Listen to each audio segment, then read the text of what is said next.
ಭಗವದ್ಗೀತೆ ಅಧ್ಯಾಯ 5 ಕರ್ಮ ಸನ್ಯಾಸ ಯೋಗ ಶ್ಲೋಕ 12 ಯುಕ್ತಃ ಕರ್ಮಫಲಂ ತ್ಯಕ್ತ್ವಾ ಶಾಂತಿಮಾಪ್ನೋತಿ ನೈಷ್ಠಿಕೀಂ ಅಯುಕ್ತಃ ಕಾಮಕಾರೇಣ ಫಲೇ ಸಕ್ತೋ ನಿಬಧ್ಯತೆ. ಈ ಶ್ಲೋಕದಲ್ಲಿ ಬರುವ ಪದಗಳ ಅರ್ಥ ಹೀಗಿದೆ.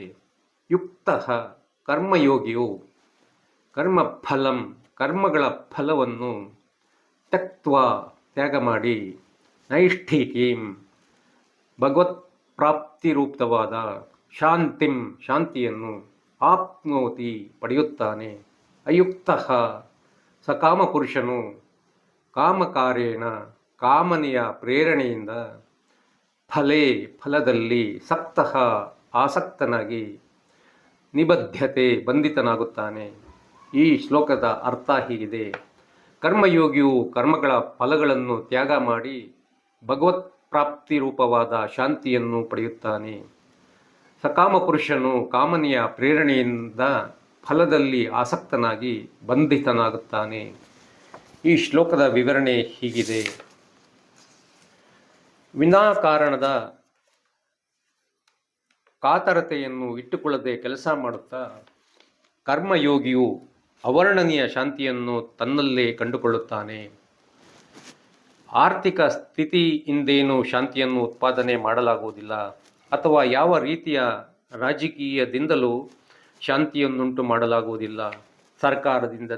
ಸರ್ಕಾರದಿಂದಾಗಲಿ ವಿಶ್ವಸಂಸ್ಥೆಯಿಂದಾಗಲಿ ಶಾಂತಿಯನ್ನು ಹಂಚಲು ಸಾಧ್ಯವಿಲ್ಲ. ಅದು ವ್ಯಕ್ತಿಯ ಮಾನಸಿಕ ಸ್ಥಿತಿಗೆ ಸಂಬಂಧಪಟ್ಟಿದ್ದು. ಆತನ ಆಂತರಿಕ ಪ್ರಪಂಚವಾದ ಮನಸ್ಸಿನಲ್ಲಿ ಯಾವ ಹುಚ್ಚು ಉದ್ವೇಗಗಳು ಇಲ್ಲದೆ ಗಲಭೆಯುಂಟು ಮಾಡುವ ಆಲೋಚನೆಗಳಿಲ್ಲದಿದ್ದರೆ ಆಗ ಅವನು ಶಾಂತಿಯಿಂದಿರುತ್ತಾನೆ. ಶಾಂತಿ ಎಂಬುದು ಅಖಂಡವಾದ ಆನಂದದ ಭಾವ. ಅದು ಸಮಗ್ರ ವ್ಯಕ್ತಿತ್ವದ ಕಂಪು. ಯಜ್ಞ ಮನೋಭಾವದಿಂದ ಕೆಲಸಗಳನ್ನು ಮಾಡಿದರೆ ಅದನ್ನು ಪಡೆಯಬಹುದು ಎಂದು ಇಲ್ಲಿ ಹೇಳಿರುವುದು. ಕರ್ತೃತ್ವ ಭಾವವನ್ನು ತ್ಯಜಿಸಿದವನು ಮತ್ತು ಫಲಾಸಕ್ತಿಯನ್ನು ತ್ಯಜಿಸಿದವನು ಕೂಡಲೇ ಮೋಕ್ಷಾಖ್ಯವಾದ ಶಾಂತಿಯನ್ನು ಪಡೆಯುತ್ತಾನೆ.